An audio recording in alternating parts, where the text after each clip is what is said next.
आइए हम सब इस समय वचन में आएंगे और ज़्यादा नहीं, 10 मिनट्स ओके, 10 मिनट। 10 मिनट तो आप बोलते हो, 20 मिनट हो जाता है आपका। आइए, जिनके पास भी पवित्र शास्त्र है आप मेरे साथ खोलेंगे नया नियम, इब्रानियों की पत्री 10वां अध्याय। सबने ओपन किया? सब खोलिए 10वां अध्याय। कोई मेरे साथ पढ़िए। और आज वचन विशेष उन लोगों के लिए है जिनमें धीरज की बहुत कमी है। अरे वाह, मेरे लिए ओके। कोई मेरे साथ पढ़िए 10:36। क्योंकि तुम्हें धीरज धरना आवश्यक है। बोलो अवश्य है। बोलो अपने बाजू वाले को, धीरज धरना बहुत जरूरी है। ताकि परमेश्वर की इच्छा को पूरी करके, परमेश्वर की इच्छा किसके जीवन में पूरी होती है? जिन्होंने धीरज धरना सीखा है। आगे, तुम प्रतिज्ञा का फल पाओ। ताकि तुम, मैं आपके लिए फिर से पढ़ रहा हूं। चलो एक काम करते हैं, मैं 3 गिनूंगा, जो भी जिनके पास भी है मेरे साथ पढ़िए। 1 2 3।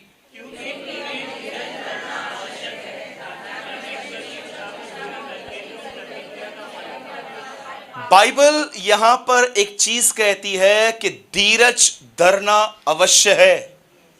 बगैर धीरज उत्पन्न किए हुए कोई सिद्ध नहीं बन सकता। आइए मैं एक मिस्ट्री आपके सामने आज ओपन करने की कोशिश करता हूं और मैं चाहता हूं कि आज के वचन का रहस्य आप सीखो और समझो। बाइबल ऐसा बताती है कि न्यायों की किताब के बाद इज़राइल का कोई न्यायी नहीं था और इज़राइल के लोगों को आदत सी हो गई थी कि कोई उनके आगे आगे चलता रहे। तब जानते हो उन्होंने क्या किया? वचन कहता है उन्होंने सैमुएल नबी को कहा कि हमें एक राजा चाहिए। और सैमुएल ने प्रभु से कहा, ये लोग राजा मांग रहे हैं। प्रभु से कहता है, सुन, इसको राजा, एक आदमी है, तू उसको राजा बना। क्या नाम था उसका? बोलिए शाऊल। कितने लोग मेरी बात समझ पा रहे हैं? सब यहीं पर है ना? ओके, मैं उल्टे मटके में पानी तो नहीं भर रहा हूं ना? Okay, listen very carefully. Bible मुकद्दस ऐसा बताती है कि एक समय था जब इज़राइल के लोगों ने सैमुएल से राजा मांगा। और जब सैमुएल प्रभु के सामने गया और जब वो उससे प्रार्थना करता है तो प्रभु से कहता है, सुन, वो तुझसे राजा मांग रहे हैं ना, उनको राजा दे। और जानते हो वहां पर क्या हुआ? बाइबल एक व्यक्ति के बारे में बताती है, कीश का पुत्र शाऊल। कई बार आपका एक सवाल है कि क्यों बाइबल के अंदर हर एक के बाप का, उसके बाप का नाम क्यों आया है? सिर्फ ये दिखाने के लिए कि ये दंत कथाएं नहीं हैं, ये सच्ची में थे। याद रखना इस बात को। इसीलिए बाइबल साफ साफ कहती है कि तो जो तुम पढ़ रहे हो ना, ये दंत कथाएं नहीं है कि यहां से निकला वहां को चला गया। ये रियल में थे। योना का पुत्र, ये वो सबके नाम हैं। अब जानते हो यहां पर क्या हुआ? जब उन्होंने उससे राजा मांगा, उन्होंने उनको राजा दिया। अब आप मुझे एक बात बताइए, राजा का काम क्या रहता है? राजा का काम क्या होता है? रूल करना। और कुछ? प्रजा को संभालना। कुछ और? मेन काम तो आप भूल रहे हो। न्याय करते हैं। आप जानते हो एक राजा का सबसे बढ़कर काम क्या होता है? वो हमेशा प्रजा के आगे आगे लड़ने के लिए जाता है, बचाने के लिए जाता है। इसीलिए शाऊल देखो, वो राजा था, उसका काम था लड़ना। एक दिन सैमुएल उसे कहता है, एक पहाड़ पे जा, वहां पर तू ठहरना, 7 दिन के बाद मैं आऊंगा, बलिदान करूंगा, उसके बाद तू लड़ाई करने के लिए जाना। लेकिन इस बंदे ने वहां पर 6 दिन के बाद लोगों ने उससे कहा, अभी तक तो सैमुएल आया नहीं है, एक काम कर, तू ही बलिदान कर दे। और उसने जैसे ये काम कर दिया, उसने वो काम किया जो याजक का था। और जानते हो प्रभु ने जब इसका ये काम देखा, प्रभु ने सैमुएल से कहा, मैं इसको राजा बना के पछताया हूं। और उसके बाद प्रभु ने उसे एक और नगर में भेजा, जहां पर प्रभु ने उसे कहा सबको मार देना, लेकिन वहां से बैल बकरियां लेके आया था। और जब प्रभु ने यह भी देखा, प्रभु ने बोला, मैं इस आदमी से फेडअप हो चुका हूं यार, ये कोई नहीं बात मानता है, एक काम कर, कुप्पी ले, एक और आदमी बताता हूं, उसका अभिषेक कर दे। और बाइबल ऐसा बताती है कि शमूएल ने अपनी कुप्पी भरी और वो एक 17 साल के लड़के दाऊद के पास गया और कुप्पी उसके ऊपर उंडेल के कहता है, इज़राइल के खुदा ने तेरा मसा किया है, तेरा अभिषेक किया है। क्या आप इस बात को जानते हो? जब शाऊल का अभिषेक किया गया तो वो अगले दिन से राजा बना, लेकिन जब दाऊद का अभिषेक हुआ तो वो 13 साल के बाद बना। क्यों परमेश्वर ने उसे 13 साल के बाद राजा बनाया? याद रखना, शाऊल का नीचे गिरना एक वजह से था क्योंकि उसके अंदर धीरज नहीं था, लेकिन दाऊद बना रहा क्योंकि खुदा ने राजा बनने से पहले उसके अंदर धीरज पैदा किया। जानते हो धीरज कैसे आता है? कभी आपने इस बारे में सोचा? शाऊल का जब अभिषेक हुआ वो राजा बन गया, कंटिन्यू मिस्टेक्स कर रहा था, लेकिन जब दाऊद का अभिषेक हुआ तो वो डायरेक्ट सिंहासन पर नहीं बैठा। परमेश्वर ने कहा, वेट, जो गलती पिछला राजा करके गया है वो गलती अब दोबारा नहीं होनी चाहिए। अब इस आदमी को ट्रेन करेंगे। और जानते हो ट्रेनिंग कैसे हुई? शाऊल को दाऊद के पीछे प्रभु ने लगा दिया। वो उसको मारने के लिए चाहता था और दाऊद सिर्फ सहन करता था, सिर्फ बर्दाश्त करता था। मुझे मारने आ रहा है। मेरे पीछे बोलिए सहन करना ट्रेनिंग का मुख्य पार्ट है। जो सहन नहीं करते हैं, मैं यीशु मसीह के नाम से कहता हूं, तुम कभी परमेश्वर के दास नहीं हो सकते। You will never be the man of God. हाँ, तुम अच्छा रहोगे, तुम प्रचार करोगे, तुम्हारे चर्च में लोग सोते रहेंगे, लास्ट में आएंगे 10-20 रुपए ऑफरिंग डालेंगे, लेकिन तुम्हारे कलीसिया में किसी की लाइफ चेंज नहीं होगी। 13 साल तक एक लड़का बर्दाश्त करता गया और जानते हो इन 13 सालों में उसने कभी शाऊल के लिए अपने मन में कचरा नहीं रखा। मैं चाहता हूं सब यहां देखिए, आप में से कितने लोग ये बात जानते हैं खुदा को आदर कैसे दिया जाता है? मलाकी पुराने नियम की अंतिम किताब है जो इंसान से सवाल पूछती है, where is the honour of God? पुत्र पिता का आदर करता है, पुत्र पिता का, और बाप बेटे का, बेटे बाप का आदर करते हैं। अगर मैं परमेश्वर हूं, मेरा आदर कहां है? वो लोग कहते हैं, हमने कब तेरा आदर नहीं किया। जानते हो एक आदमी परमेश्वर को आदर कैसे देता है? सीखना चाहते हैं? पक्का? और मैं आपको बताना चाहता हूं, अगर आपने ये नहीं सीखा है ना, आपने मसीह जीवन की ABCDE भी नहीं सीखी होगी। सोचो, एक आदमी है जो हमेशा आपकी बुराई करता है और एक दिन उसके लिए आपके अंदर कचरा आ गया। किसको भी नहीं पता है ये बात कि आप उसके लिए गलत सोच रहे हो। वो तो गलत है, मैं जानता हूं, लेकिन आप उसके लिए गलत सोच रहे हो। किसी को भी नहीं पता है कि आपके मन में उसके लिए नेगेटिव गंदे विचार चल रहे हैं, और आप कमरे में जाते हैं और आप प्रभु से कहते हैं, प्रभु कोई नहीं जानता है कि मेरे अंदर उसके लिए ऐसे ख्याल हैं, तू जानता है, मुझे माफ कर खुदा, मुझे निकाल, मुझे उनके लिए कुछ नहीं सोचना है। यह जीवन खुदा को आदर देता है। This life respected God. कितने लोग हैं जो इस तरह अपने परमेश्वर को आदर देते हैं?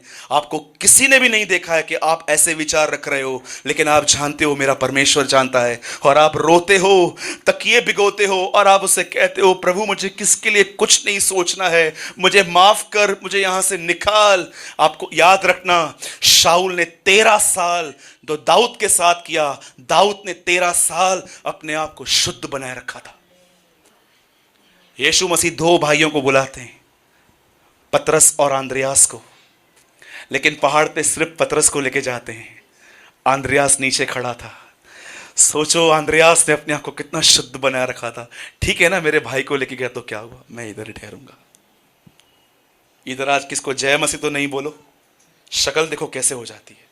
आज किसको कॉल तो नहीं करो, कोई बीमार है, उनकी हालत देखो क्या हो जाती है। जानते हो क्यों? क्योंकि इन्हें बाइबल बताती है, इन्हें खुदा का खौफ नहीं है। ये बाहर से बहुत अच्छे हैं, लेकिन भीतर से यीशु कहता है असंयम से भरे। बोलो असंयम, विदाउट सेल्फ कंट्रोल। सोचो, शाऊल राजा बना, नीचे भी आ गया, दाऊद क्यों बना रहा? क्यों परमेश्वर ने उसको बिठाने से पहले, आप में से कितने लोग ये बात जानते हैं कि आपके अंदर धीरज कैसे पैदा होता है। सब यहां देखिए, ऐसा कीजिए। एक दिन आप बोलो मत। जानते एक दिन क्या हुआ? हम लोगों ने स्कूल में बहुत पढ़ाई की थी और लास्ट में एक पीरियड बाकी था, और मैंने अपनी टीचर को बोला हम लोग बहुत थक गए हैं, हम लोग ये लेक्चर हम लोग नहीं अटेंड कर पाएंगे, बंद करो इसको। तो हमारे टीचर को पता था कि अगर इन लोगों को आधा घंटा ऐसे ही बिठा दिया ना तो ये बातें करेंगे। टीचर हमको बोलती रही एक काम करो, ऐसे बैठो। कोई है, किसी को ये अनुभव है मेरे साथ? वन कि टीचर हमको ऐसा बोलती रही, ऐसे बैठो। पता उसका मतलब क्या है? हम इसको बोल रहे हैं चुप कर, चपते आंगूर रख। सिंधी में बोलते हैं इस पे, बोलो धीरज। ऐसे कीजिए, बोलो धीरज उत्पन्न करने का एक ही तरीका है। बोलने दो, बैठो, गाल है, बोलने दो उसको। पानी का ग्लास लेकर आओ, उसके सामने रखो, बोलो बात कर, थक जाए पी, फिर वापस चालू हो जा, बस बोलता रहे। धीरज कलीसिया में आके नहीं मिलता, धीरज बाइबल पढ़ के नहीं मिलता। बाइबल कहती है धन्य है वो मनुष्य जो परीक्षाओं में स्थिर रहता है, क्योंकि वो परीक्षा में से खरा निकलेगा। धीरज उत्पन्न वहां होता है जब आप परीक्षा को कुछ बर्दाश्त करते हो। इससे पहले कि वो राजा बने, उससे पहले परमेश्वर ने उसे बर्दाश्त करना सिखाया। कभी आपने ऐसा देखा है कि कुछ कुछ लोग ऐसे भी करते हैं, अगर आप कलीसिया में लेट आओगे ना तो आपको पर्सनली नहीं, यहां से समझाएंगे परमेश्वर हमारा महान है, परमेश्वर हमारा दयालु है, वो दयावंत है, जल्दी क्यों नहीं आते? ये कहां से निकला भाई? ये तो तू नहीं है, ये कोई और है। देखो देखो, धीरज न होने पर कितनी भड़ास निकल रही है। आज के परमेश्वर के दास पर्सनली कम, यहां से ज्यादा समझाते हैं। फरीसी कहीं के पत्थर लेके यहां पर पब्लिक को मारते रहते हैं। और पर मैं आपको बताना चाहता हूं एक गुड न्यूज, यीशु के पॉकेट में आपके लिए कोई पत्थर नहीं है। एक आदमी पहाड़ से नीचे, जैसे यीशु मसीह आया, वो नीचे खड़ा था। अरे कोड़ियों को डर होता है कि पब्लिक में जाएंगे ना लोग मार देंगे, लेकिन ये आदमी प्रभु को जानता था कि ये मुझे मारेगा नहीं, ये मुझे चंगा करेगा। Understand the real nature of God. याद रखना, धीरज उनके अंदर नहीं आता जो सिर्फ बाइबल पढ़ते हैं, प्रेयर करते हैं।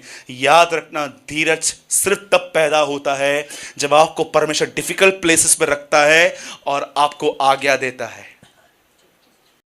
कितने लोग हैं आज जो धीरज चाहते हैं? आज प्रार्थना करूं आपके लिए, रात से परीक्षा चालू हो जाएगी। आज रात कोई आपको सुनाएगा और आपको, और मैं सच्ची बोलता हूं, इन प्रार्थनाओं का उत्तर बहुत जल्दी आता है, बहुत जल्दी, वेरी क्विक। अभी करूंगा, अभी स्टार्ट हो जाओगे। यहां से सीढ़ी से उतर कर ना कोई ऐसा करके चलेगा, ये छाए, ये इधर नीचे उतरोगे ना, कोई आपको धक्का दे के नीचे उतरेगा। उस टाइम पे मैं सच्ची बोलता हूं, कभी कभी मेरा मन होता है कि मैं फोटो स्टूडियो में जाऊं और मैं उसको बोलूं एक फोटो निकाल, और वो फोटो ऐसा, और ये फोटो बिल्कुल वहां लगाऊं जहां पर मैं सोता हूं कि जिंदगी में बढ़ना है तो ये बात सीख, चुप रहे। जानते हो किन के घरों में लड़ाई झगड़े हैं? सिर्फ उनके जिनको अपनी जुबान पे कोई कंट्रोल नहीं है। बक बक बक बक बक बक बक चालू ही रहती है। एक आखिरी वाक्य बता के मैं इस मीटिंग को समाप्त कर रहा हूं। एक दिन हमारे घर के सामने किसी की शादी थी। मैं नीचे उतरा, मैं अपनी गाड़ी निकाल रहा था, एक्टिवा, और जैसे मैं निकाल रहा था तो नीचे मेरे दो मित्र खड़े थे, दोस्त खड़े थे। उन्होंने मेरे को बोला, अरे सूरज भाई हो किधर, मिलते ही नहीं हो। मैंने बोला इधर ही हूँ, थोड़ा बिजी रहता हूँ। बोला आओ आओ आओ। मैं उनके साथ खड़ा हो गया और सामने शादी थी, पूरी बिल्डिंग सजाई गई थी लाइट से, और मुझे को बोलते हैं देख रहा है तू? हाँ देख रहा हूँ। उसने क्या है? बोला देख रहा है चोरों के घर में शादी, देख रहा है ये सब चोरी का पैसा है। मैंने उसको बोला ब्रदर, ना उसने आपसे पैसा मांगा है ना उसने आपको कार्ड दिया है, आपका काम क्या है बोलना? कभी आपको परमेश्वर कभी कभी मन में आपको ऐसा बोलता है, क्यों बात कर रहा है, तेरा काम क्या है? हाँ, मैं गाड़ी चला रहा था हाईवे से, एक ट्रक मेरे आगे से गई और पीछे सुंदर वाक्य लिखा था, तू अपना देख। क्या? तू अपना देख। बोलो मेरे पीछे, बोलो खुश रहने की, नहीं सब नहीं बोल रहे हैं, बोलो खुश रहने की सबसे बड़ी चाबी यह है कि सब कुछ जानने की कोशिश मत करो।